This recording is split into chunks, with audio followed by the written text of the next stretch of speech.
pouco aqui a discussão, ainda pegando os Estados Unidos, eu acho que é muito importante a gente discutir isso, mas agora tem uma situação onde os Estados Unidos começam a mobilizar as suas forças repressoras militares para o Mar do Caribe, em particular ameaçando a Venezuela e a Colômbia também, de certa forma, né? Então, eu acho que seria importante, vocês devem ter visto, mas aconteceram algumas coisas bastante inusitadas, né? Em primeiro lugar, eles explodiram, o Trump explodiu embarcações, alegando que eram embarcações de narcotraficantes, que supostamente estariam levando... como é que é o nome daquilo? Cocaína? Né? Não.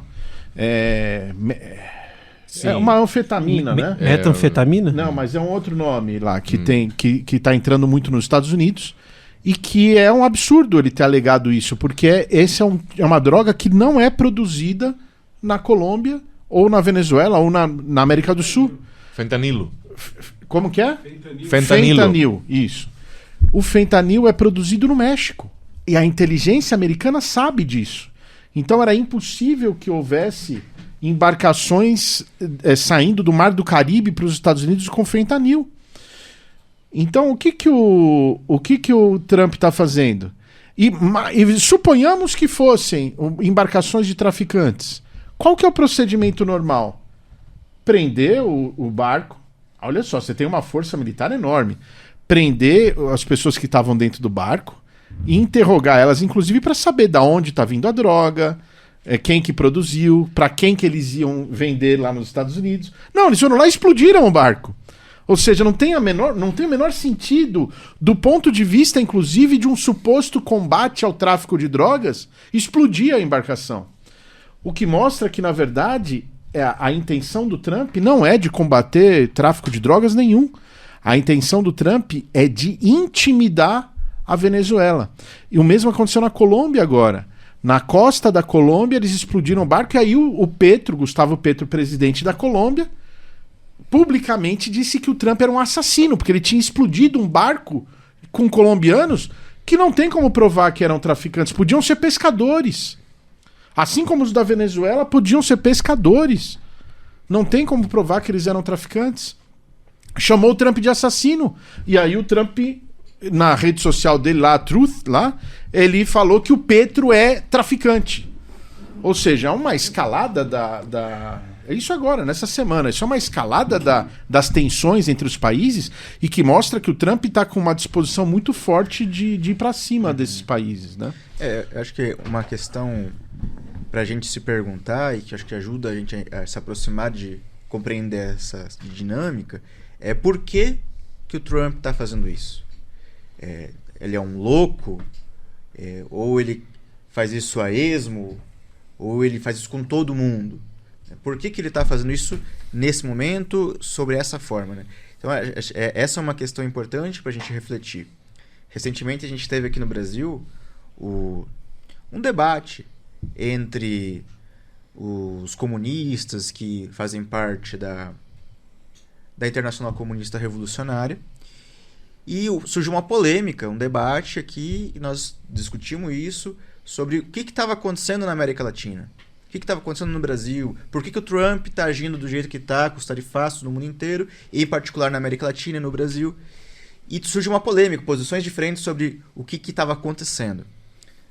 Eu acho que uma coisa importante para que a gente fez para se aproximar de uma resposta foi adotar um método de análise do marxismo, que eu acho que tem uma figura que nos debates a gente elaborou e que eu acho que ilustra bastante, que é a ideia de você pegar um quebra-cabeça de 1000 peças, só que com essas peças têm uma qualidade diferente. Elas vão se modificando, elas não são estáticas, porque a realidade não é estática. Então, para você investigar essa realidade, investigar a América Latina, você tem que pegar esse quebra-cabeça de 1000 peças, jogar fora a tampa dele, que tinha uma imagem estática, virar essas 1000 peças no chão, e você tem que montar peça por peça, ver onde é que encaixa, ver se a imagem faz sentido, e aí você vai tendo um quadro do que está acontecendo agora. E ao fazer isto, ao polemizar com com outros camaradas que achavam que era só o tio Sam que poderia sair no final de montar esse quebra-cabeça, ao montar o quebra-cabeça com os dados, com os fatos, com as relações entre os governos da Venezuela, governo da Colômbia, governo do Peru, do Equador, e o governo do Brasil também, e a realidade do país, a economia do país, ao montar esse quebra-cabeça, foi surpreendente como, sem forçar a barra, começou a aparecer um dragão chinês percorrendo a América Latina e deslocando o tio Sam. Acho que para entender o sentido da ação do Trump, por que esse governo, quando surge, ele começa a ter uma atenção tão grande sobre o quintal dos Estados Unidos, que era as Américas, é essa situação do capital chinês, dos capitalistas chineses penetrando e o governo americano tentando retomar espaço, pressionando para influenciar de alguma forma e retomar terreno nesses É evidente uma disputa hoje entre o capital chinês e o capital americano e o tarifaço no Brasil, apesar dos outros motivos que o Trump alega ali naquela carta que ele manda para o Lula, né? Que era parar a perseguição sobre o Bolsonaro, que era contra a regulamentação que queriam fazer sobre as Big Techs, né? Mas é óbvio que por trás disso, inclusive a questão das Big Techs também, está a questão da disputa com a China, ou seja, uma maneira de pressionar o governo brasileiro a parar de digamos assim, favorecer a China em diversos aspectos, né?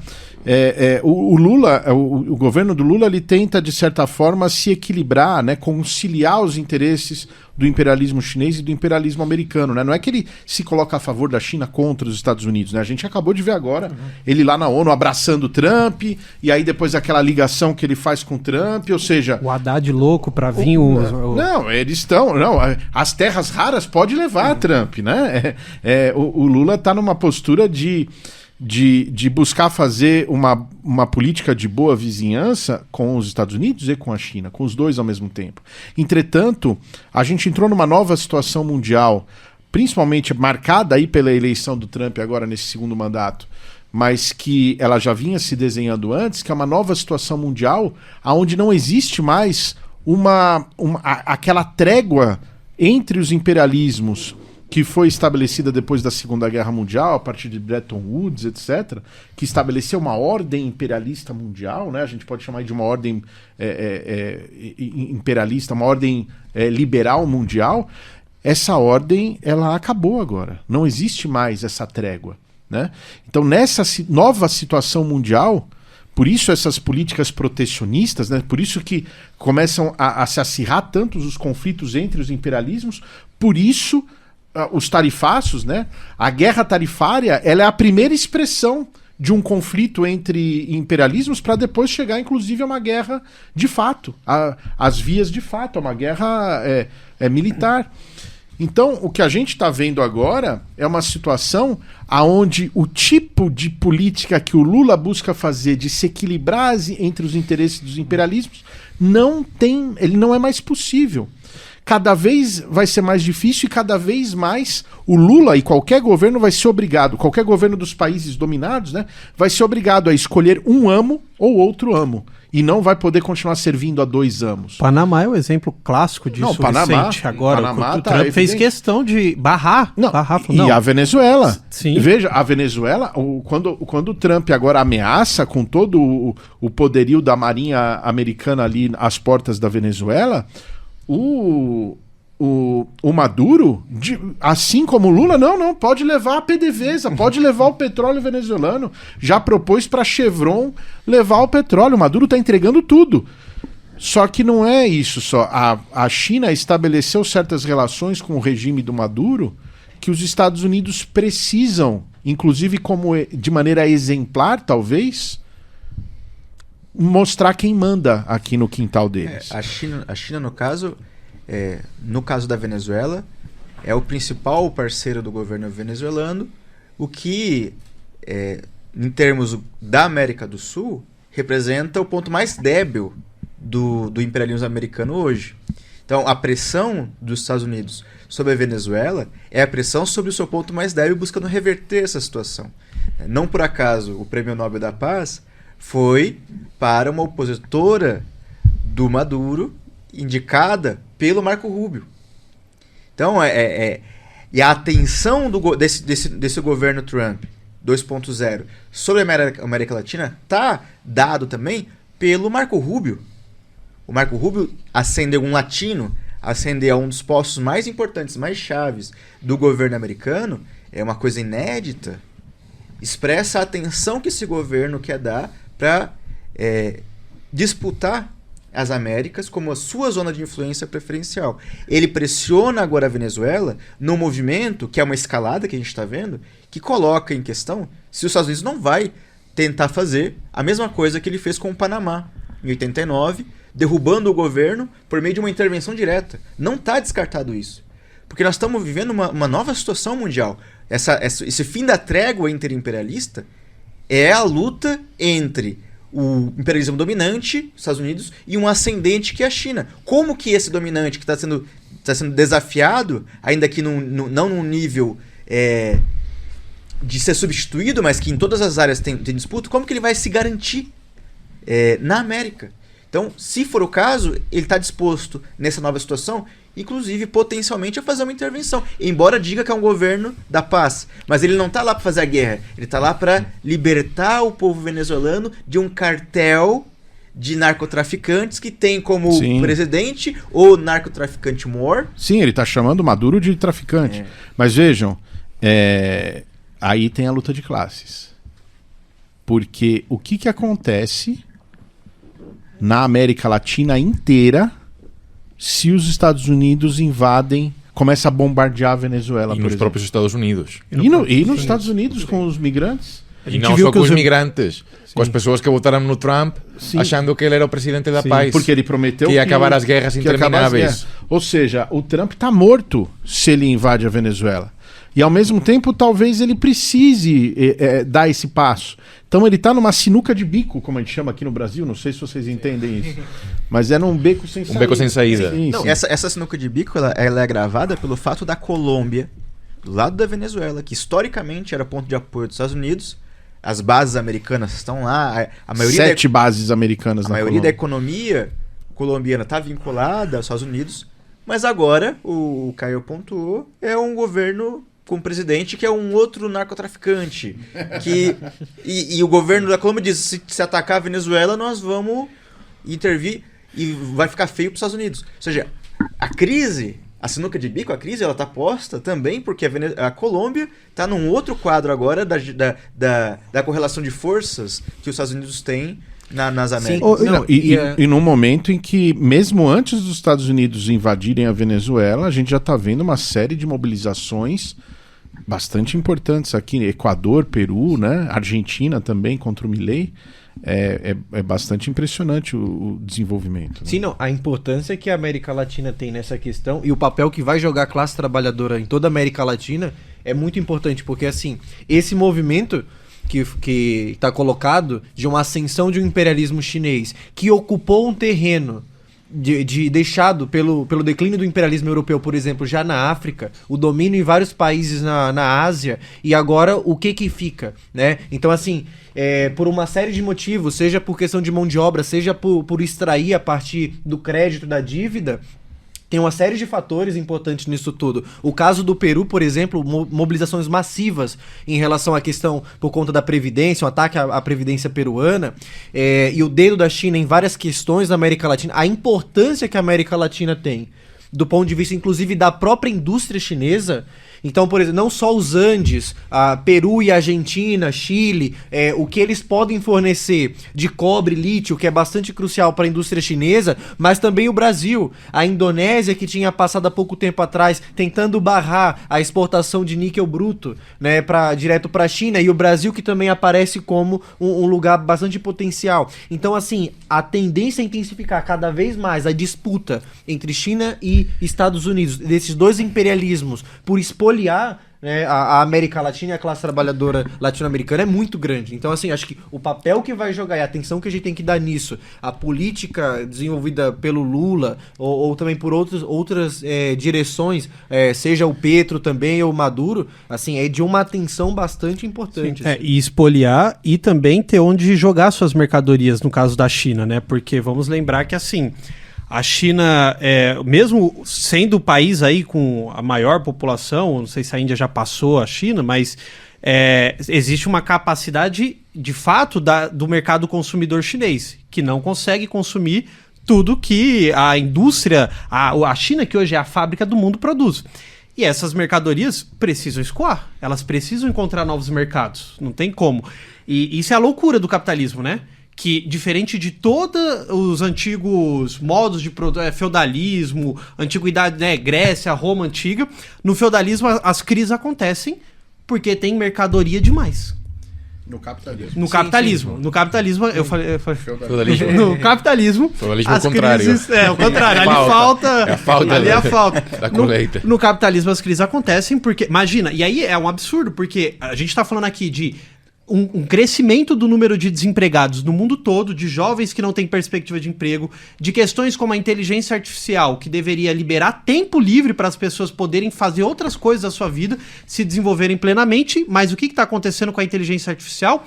Ela está começando a ameaçar empregos de trabalhadores de média e alta qualificação, que antes falavam assim, Ô Caio, quando era mais jovem, Caio, estuda programação que você vai ganhar muito dinheiro, vai dar isso, curso de ciências da computação, não sei o quê. E aí você olha hoje, algoritmos e tudo mais que conseguem hoje diminuir significativamente a quantidade de programadores que as empresas têm.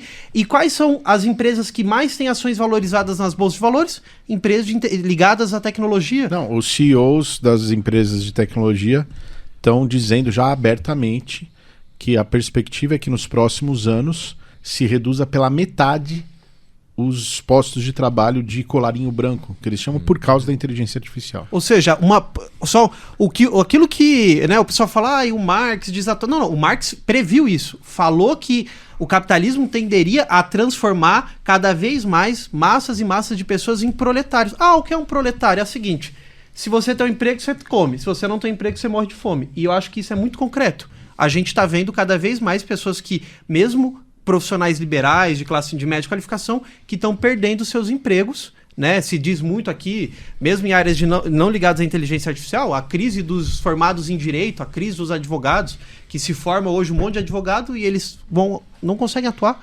Trabalha de Uber. Trabalha de Uber. Quantos engenheiros e advogados, você está no Uber, você conversa... Então, o capitalismo não consegue, no mundo todo, dar resposta para essas crises. E é isso, a perspectiva é clara.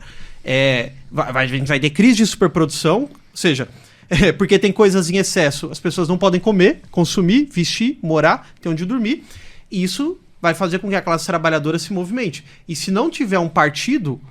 E não é só um partido em cada país, né? A gente está falando aqui, a discussão toda aqui passamos por várias regiões do mundo, a gente está falando de mobilizações, explosões sociais que acontecem em todo o mundo. O que a classe trabalhadora precisa, portanto, é de um partido mundial seu, um partido internacional seu, que consiga organizar a classe trabalhadora, explicar para a classe trabalhadora de todos os países o que está acontecendo, por que o caminho que se segue é esse, né? E, querendo ou não, esse podcast aqui, tudo que a gente... Arthur em Portugal, né? Os camaradas dos Estados Unidos que a gente mostrou aqui, tá trabalhando nesse sentido, né? De conseguir dar para a classe trabalhadora esse instrumento que hoje ela não tem. Então, se hoje acontecem essas explosões sociais e a classe trabalhadora não toma o poder, é porque ela não tem um partido comunista de massas para chamar de seu, para ajudá-la a tomar o poder no caminho correto e não acontecer igual no Madagascar, em que os militares aparecem e falam assim, não, estamos com vocês, a gente cuida, vai lá, daqui a 2 anos a gente conversa, enquanto isso, vai lá trabalhar, enquanto isso a gente vai cuidar aqui dos assuntos. Não, e para além disso, uma questão também importante, porque esse partido, essa vanguarda tem que ser capaz de explicar sem cair em certas armadilhas, porque... A gente estava falando sobre a questão do capitalismo chinês, do imperialismo chinês, o papel que ele cumpre, e ele consegue fazer tudo isso aparecendo sob a máscara de não, estamos aqui, nós somos os defensores do sul global. Então, por exemplo, o imperialismo francês é uma desgraça, o imperialismo americano é uma desgraça, mas esse imperialismo que ascende agora, ele pode fazer exatamente as mesmas coisas, mas a verdade é como uma forma de... não importa se... quebrou vários países da África em relação à questão do sistema da dívida. Não importa se expolia e assim... o Sudeste Asiático no mais brutal, o Sudeste Asiático. Importa a escala 996. Exato, então assim, tem e eu acho que isso, na esquerda em geral, tem uma certa leitura que se faz da China nesse sentido também, por conta daquela teoria dos campos, né? Onde se via certos países como anti-imperialistas, como países que faziam uma contraposição ao imperialismo americano, particularmente, mas ao imperialismo europeu também. E aí ainda tem muita gente presa a esse tipo de concepção equivocada, aonde vê a China como um país que ele joga um papel anti-imperialista.